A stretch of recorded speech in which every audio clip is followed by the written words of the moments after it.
ಬಾಗೇಪಲ್ಲಿ ಪಟ್ಟಣದ ಪ್ರವಾಸಿ ಮಂದಿರದಲ್ಲಿ ಭೀಮಾ ಕೋರೆಗಾಂವ್ ಆಚರಣಾ ಸಮಿತಿ ದಲಿತ ಸಂಘಟನೆಗಳ ಒಕ್ಕೂಟದ ಆಶ್ರಯದಲ್ಲಿ ಏರ್ಪಡಿಸಿದ್ದ ಪೂರ್ವಭಾವಿ ಸಭೆಯಲ್ಲಿ ಮಾತನಾಡಿದ ಭೀಮಾ ಕೋರೆಗಾಂವ್ ವಿಜಯೋತ್ಸವ ಆಚರಣಾ ಸಮಿತಿ ಅಧ್ಯಕ್ಷ ಡಾಕ್ಟರ್ ಎವಿ ಪೂಜಪ್ಪ, ಜಿಲ್ಲೆಯಲ್ಲಿ ಮೊದಲ ಬಾರಿಗೆ ಬಾಗೇಪಲ್ಲಿ ತಾಲೂಕಿನಲ್ಲಿ ಭೀಮಾ ಕೋರೆಗಾಂವ್ ವಿಜಯೋತ್ಸವ ಆಚರಣೆ ಮಾಡಲಾಗುತ್ತಿದೆ ಎಂದರು.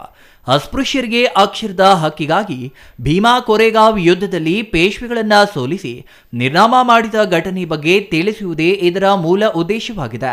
2,000ಕ್ಕೂ ಹೆಚ್ಚು ದಲಿತರು, ರೈತರು, ಪ್ರಗತಿಪರರು, ಕೃಷಿ ಕೂಲಿ ಕಾರ್ಮಿಕರು ಆಗಮಿಸುವ ನಿರೀಕ್ಷೆ ಇದೆ.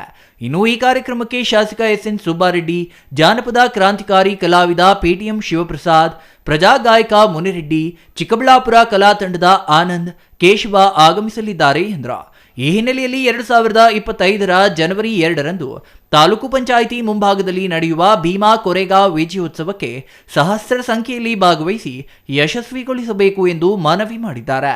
1818 ಜನವರಿ 1ರಂದು ಮನುವಾದಿಗಳ ಜಾತಿ ವ್ಯವಸ್ಥೆ, ಅಸ್ಪೃಶ್ಯತೆ, ಮೇಲು ಕೀಳುಗಳ ವಿರುದ್ಧ ಸಟೆದು ನಿಂತು ಶೂದ್ರಾತಿ ಶೂದ್ರರ ಅಕ್ಷರ ಹಕ್ಕಿಗಾಗಿ ಹಾಗೂ ಸ್ವಾಭಿಮಾನಿ ಬದುಕಿಗಾಗಿ ಸಿದ್ದನಾಕ್ನ ನೇತೃತ್ವದಲ್ಲಿ ಮಹಾರಾಷ್ಟ್ರದ 2ನೇ ಬಾಜಿರಾಯನ ಬ್ರಾಹ್ಮಣಶಾಹಿ ಪೇಶ್ವೆಗಳ ಸೈನ್ಯದ ವಿರುದ್ಧ ನಡೆದ ಕೋರೆಗಾಂವ್ ಯುದ್ಧದ ವಿಜಯೋತ್ಸವವೇ ದಲಿತರಿಗೆ ಪ್ರತ್ಯಕ್ಷ ಸಾಕ್ಷಿ. ಜನವರಿ 1ರಂದು ಅಸ್ಪೃಶ್ಯರಿಗೆ ಅತ್ಯಂತ ಮಹತ್ತರವಾದ ದಿನ ಎಂದರು. ನಮ್ಮ ಕರೆಗೆ ಹೋಗ್ಬಿಟ್ಟು ನಾವು ಬಂದಿದ್ದೀವಿ. ನಮಗೆ ಸ್ವಾಗತ. ದಿನಾಂಕ 31/1/1818ರಲ್ಲಿ ಪೇಶ್ವೆಗಳಿಗೂ ಮತ್ತು ಮಹಾಜನಕ್ಕೆ ದೊಡ್ಡ ಯುದ್ಧ ಆಗುತ್ತೆ. ಆ ಯುದ್ಧದಲ್ಲಿ ಸುಮಾರು 21 ಜನ ಸಾವನ್ನಪ್ಪುತ್ತಾರೆ. ಪೇಶ್ವೆಗಳು ಮತ್ತು ಮಹಾಜನಾಂಗ ಮಾತ್ರ 500 ಜನ, ಪೇಶ್ವೆಗಳು 28,000 ಜನ.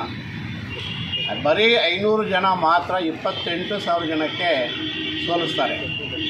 ಅವರು ಯುದ್ಧ ಮಾಡುವುದು ಅಸ್ಪೃಶ್ಯತೆ ನಿವಾರಣೆ ಆಗಬೇಕು, ದಲಿತರಿಗೆ ವಿದ್ಯೆ ಸಿಗಬೇಕು, ಸಮಾನತೆ ಸಿಗಬೇಕು ಅನ್ನೋ ಉದ್ದೇಶದಿಂದ ಆ ಯುದ್ಧ ನಡೀತದೆ. ಸುಮಾರು 1ನೇ ತಾರೀಕು 1/1/1818ರಲ್ಲಿ 9 ಗಂಟೆಗೆ ಪ್ರಾರಂಭವಾದ ಯುದ್ಧ ಸತತ 12 ಗಂಟೆವರೆಗೂ ಯುದ್ಧ ನಡೀತದೆ. ಈ ಸಂದರ್ಭದಲ್ಲಿ ಕಾರ್ಯದರ್ಶಿ ಬೆಸ್ಕಾಂ ರಮೇಶ್ ಬಾಬು, ಸಂಘಟನಾ ಕಾರ್ಯದರ್ಶಿ GN Anchinappa, B Narasimhappa, N Kotappa, Jeevika Narayanaswamy, ವಕೀಲ ವಿ ವೆಂಕಟೇಶ್, ಅಪ್ಪಣ್ಯ, ಲಂಬು ಶ್ರೀನಿವಾಸ್, ಆದಿ ವೆಂಕಟರಮಣ, ಬಾಲಕೃಷ್ಣ, ಸುಬ್ರಮಣಿ ಇನ್ನೂ ಹಲವರು ಹಾಜರಿದ್ದರು. Ganesh R, CTV news, Bagepalli.